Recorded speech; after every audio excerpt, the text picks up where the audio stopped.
Olá, então vamos para o segundo vídeo da série de Visualizando Gráfico com Python. No nosso primeiro vídeo a gente lidou com o nosso primeiro gráfico, um gráfico do seno, simplesinho, e a estrutura que vai ser bastante útil para a gente, que é a estrutura de listas. Nesse vídeo agora nós vamos fazer gráfico de função um pouco mais elaborada e vou apresentar uma outra estrutura que será igualmente ou mais útil para a gente nesses problemas de visualização. Então, para isso, vamos para o Google Colab.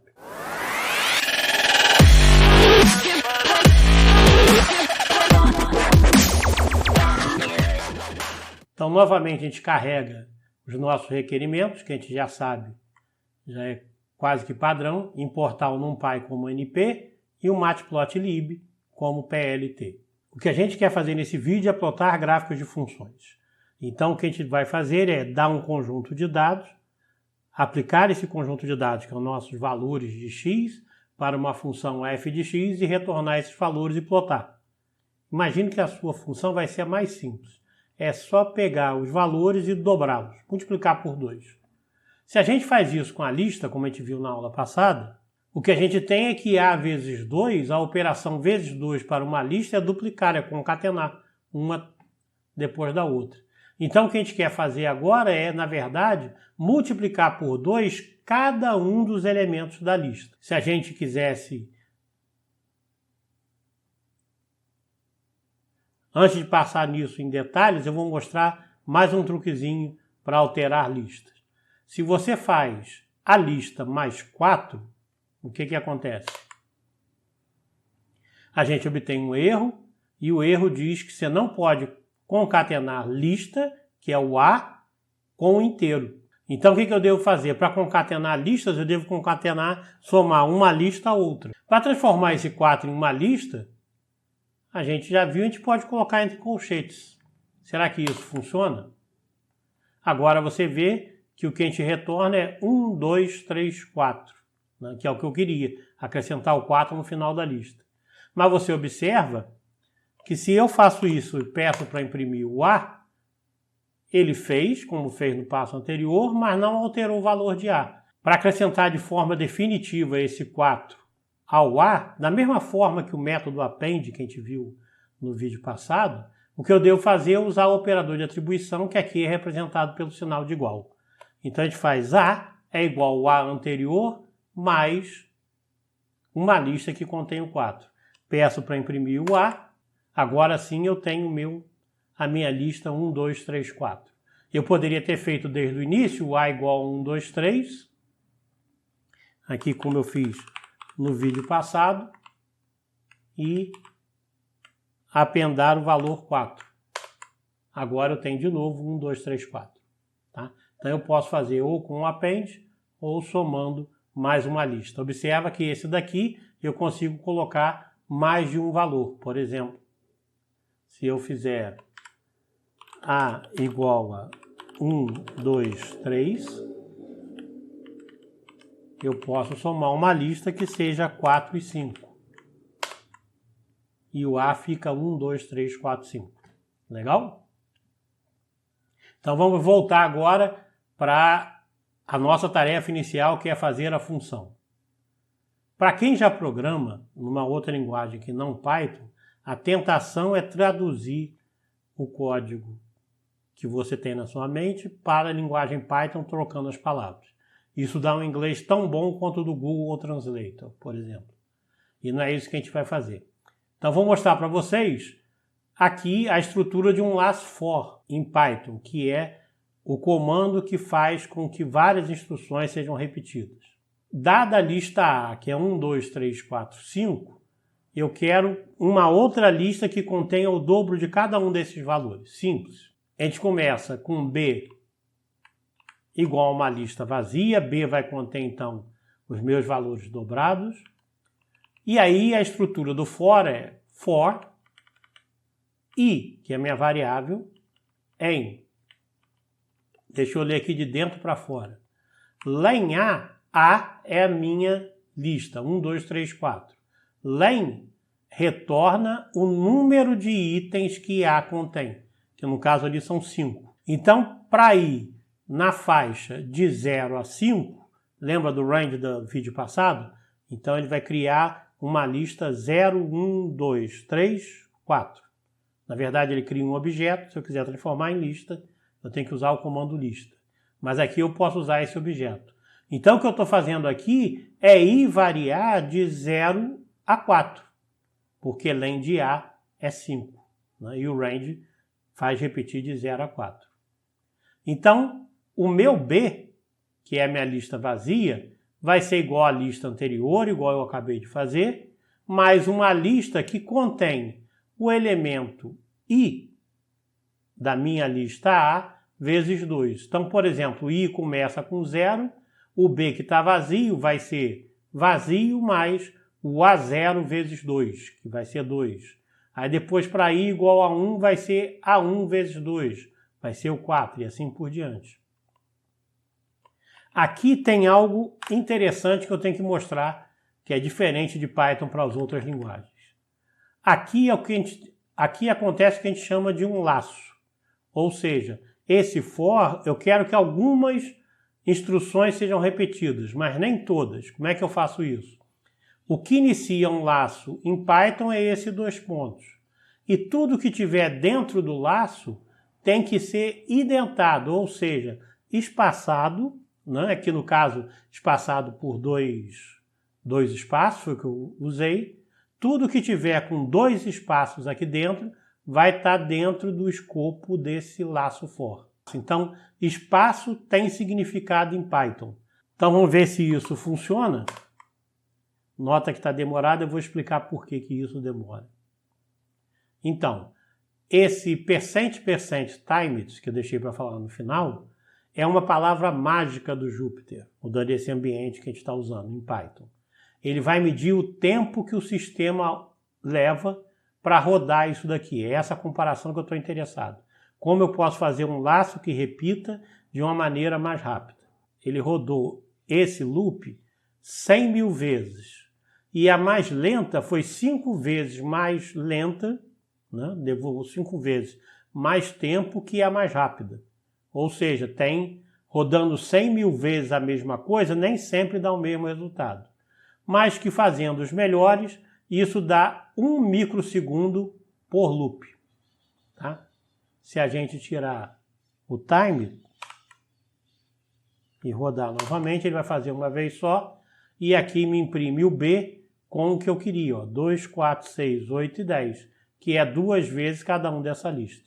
Tá? Esse seria o for, seria a maneira que pessoas que programam em outra linguagem usariam o Python. A outra maneira de fazer em Python, que é mais Python do que a simples tradução, é fazer uma compreensão de lista. B, que é o que eu quero, vai ser uma lista que contém I vezes 2 para todo elemento I que está em A. Aqui a gente vai aprender um monte de novas informações em Python. Igual aqui eu coloquei in range, range lembra um objeto que varia de 0 a 4. Aqui é se o I está dentro da lista A, ou seja, para qualquer elemento da lista A, multiplique por 2 e faça disso uma lista. Esse é meu B. Essa construção entre colchetes, porque o resultado é uma lista, e que a gente faz em uma linha só, ao invés de 3 linhas no formato C, isso é chamado de compreensão de lista. Vamos rodar? Você observa que o tempo agora, para fazer através de compreensão de lista, não é 1 microsegundo, 1.12, mas é, na verdade, 463 nanosegundos por loop, de 2 a 3 vezes mais rápido do que fazer o for. Então, quando as pessoas dizem Python é muito lento, é muito mais lento que os outros, é lento porque é interpretado. Mas também se a pessoa só traduz o programa para Python ao invés de usar construções específicas, pode ser que esteja adicionando um atraso ao seu programa. Lembra que eu falei no vídeo passado, toda vez que a gente puder usar menos linhas para fazer a mesma coisa em Python, é bem provável que isso rode mais rápido, porque existem estruturas mais otimizadas dentro do compilador, do interpretador Python para poder rodar o programa. Para funções que são mais complicadas, a gente deve definir uma função. Para definir uma função em Python, a sintaxe é a seguinte. Começa com def, de definição, o nome da função e o argumento dela, que é na qual você vai operar. O return é o que valor que essa função retorna. Então essa daqui é das funções mais simples que a gente pode criar. A função dobro vai ser, entra um número e sai 2 vezes ele, tá?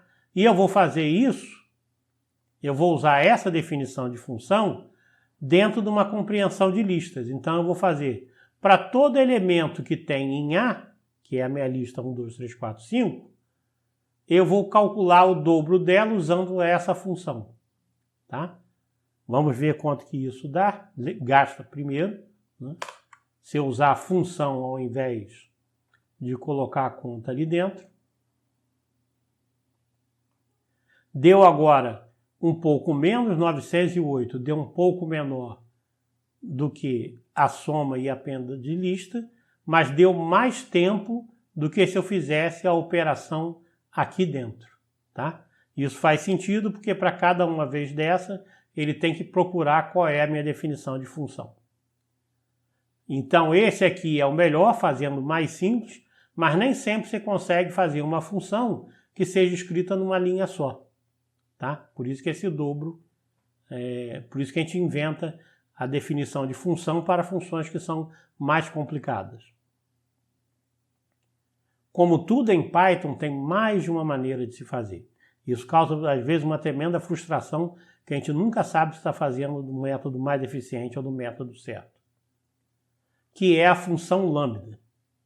Para funções que são muito simplesinhas, que dão para ser escritas em uma linha só, o Python tem essa construção, lambda, que é muito parecida com uma função, só que a sintaxe é a palavra lambda, o argumento, seria esse x, e aqui a definição da função. Isso tudo tem que caber em uma linha, tá?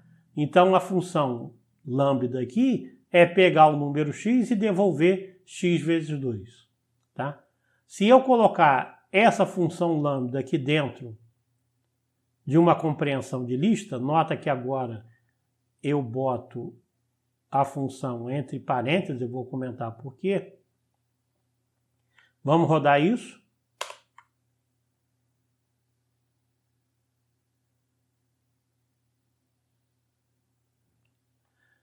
A função lambda é mais eficiente que uma função feita fora do programa, né, com um trecho específico para ela. Ela é mais rápida, em vez de 900 levou 887, mas ainda é mais lento do que colocar direto e mais rápido do que fazer um for. Tá? Você pode estar se perguntando para que serve essa função lambda, além de economizar caracteres, além de economizar aqui na digitação do return. Existem algumas funções já pré-definidas em Python que usam o lambda de uma maneira bastante eficiente. Uma delas é a função map. Olha como é que a gente usa. Então aqui eu defino de novo o dobro como uma função lambda. O B, né, vai ser uma lista em que o map de dobro de A, ele pega uma lista ou um iterável e aplica essa função para todos os elementos. Ou seja, esse comando aqui é equivalente a fazer a compreensão de listas, tá? Então eu pego o map, como ele diz, faz um iterador que computa a função usando todos esses membros dos iteráveis, que é 1, 2, 3, 4, 5, como a gente pode ver aqui. Faz isso com B. Vamos rodar esse programa. O map, então, é um pouquinho mais rápido do que pura e simplesmente fazendo lambda com compreensão de lista com um for dentro. Eu utilizo uma função só. Aqui é possível ser mais otimizado. Esse ganho pode parecer pouco, mas se você faz isso muitas vezes, você ganha uma quantidade razoável de tempo. Agora que a gente sabe lidar com funções, vamos partir para os gráficos, que é o que interessa. A gente pega primeiro os valores de x, do eixo x, gera com a função linspace de -1 a 1 a 100, e isso me gera alguma coisa que tem os valores de -1 a 1 e tem 100 valores ali no meio. Então esse é o XP. Se você perguntar o que é o XP, ele vai me dizer que é um NumPy ND Array, ou seja, é um array do NumPy. Não é mais uma lista simplesmente, tá? Para você ter uma ideia, deixa eu deixar mais claro isso. Se eu fizer A igual a 1, 2, 3 e pedir o tipo de A é do tipo lista.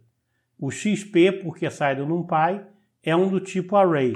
Qual é a vantagem disso? É que se você fizer XP, você pode pegar o XP e aplicar ele e fazer as operações como a gente faz com um array, sem se preocupar com aquela multiplicação de lista ser concatenação. Então, por exemplo, se eu definir a função f de x como sendo o seno vezes o cosseno de x, eu posso pedir para calcular o f de todo o array inteiro, tá? Aqui é x, aqui é x, aqui é x, e eu peço para plotar o xp, que são meus x do meu plot, e o f do x do meu plot. Aí o xp vai entrar aqui como x, ele vai calcular seno vezes cosseno para todos os números que estão nesse intervalo. Vamos ver? Então tá lá a função seno, aqui é o 0, 0, no intervalo de -1 a 1, como está previsto. Olha a vantagem do XP, você pode fazer XP igual a XP vezes 2. Se XP igual a XP vezes 2, o que é que você espera? Se fosse lista, ia ser de -1 a 1, -1 a 1. Vamos ver o que acontece com um array. Olha que o XP varia de -2 a 2. Então é algo mais intuitivo para a gente que é de exatas. Um array do NumPy vezes 2 não é concatenar duas listas, mas é multiplicar por 2 cada um dos elementos. Então todas as operações de arrays são feitas, é feita da seguinte maneira, é feita a operação em cada elemento. Isso é mais intuitivo, isso é mais legal. Vamos mostrar agora alguns comandinhos rápidos para a gente já começar a mexer na cara da função e para entender como ela funciona. A primeira coisa que a gente pode fazer é modificar essa área do gráfico, fazer o gráfico maior. Aqui está o comando, né? Se a gente pegar a documentação do Python e procurar por PLT Figure, por Figure, a documentação do Matplotlib, aqui está o link. Então o que a gente tem é PLT Figure, eu vou criar uma figura, e o tamanho dela é de 10 por 8. E vou pedir para plotar o mesmo gráfico anterior, para você ter uma ideia do que acontece. Agora eu tenho um gráfico que é consideravelmente maior do que aquele. 10 por 8, 6 por 6, me dá um gráfico que é menor. Esse daqui era retangular, esse aqui é quadrado. Mas agora que você fez o gráfico, o que você quer? Você gostaria de poder usar esse gráfico em algum outro lugar, não ficar usando só dentro do Colab. Por exemplo, para colocar num arquivo LaTeX ou na sua apresentação, no PowerPoint ou como preferir. Então vamos ver como a gente salva o nosso gráfico.